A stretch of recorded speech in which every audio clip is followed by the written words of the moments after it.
মুনাফা, হুম, অনেস্টি, হুম, কোয়ালিটি, হুম, এই যে ব্যালেন্স, জি।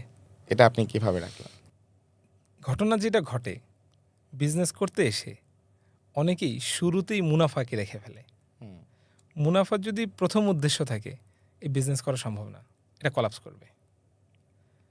সবার আগে ফোকাস করতে হবে হচ্ছে সততায়।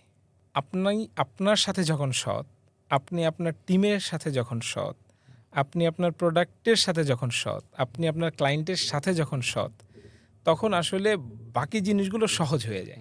কারণ আপনি যখন সৎ থাকবেন তখন আপনাকে কোয়ালিটি মেইনটেইন করতেই হবে। কারণ আপনাকে যখন প্রশ্ন করছে, ভালো হলে আপনি ভালো বলবেন, খারাপ হলেও আপনি স্বীকার করে নেবেন এবং পরের বার আপনি এটাকে ঠিক করার চেষ্টা করেন। পৃথিবীতে কেউ এই কথা বলতে পারবে না যে আমার প্রোডাক্টের কোনো সমস্যা নেই। তাহলে সারা পৃথিবীতে এই ওয়ারেন্টি নামক, গ্যারান্টি নামক শব্দগুলো আর আসতো অ্যাবসোলিউট না, হয়ে হ্যাঁ। যেত। সারা পৃথিবীতে যত স্বনামধন্য কোম্পানি থাকুক না কেন, কোয়ালিটির কিছু ঝামেলা হতেই পারে। হ্যাঁ, এখন আমি বলতেছি না কোয়ালিটি খারাপ হওয়ার কথা।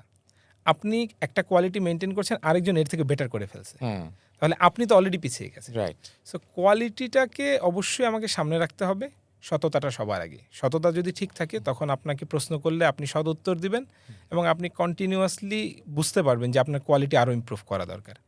এই ২ টা জিনিস যদি ঠিক হয় তখন আপনার জন্য মুনাফা করাটা ইজিয়ার হবে। কিন্তু মুনাফার জন্য যদি বাকি ২ টাকে ধরা হয়, সম্ভব না।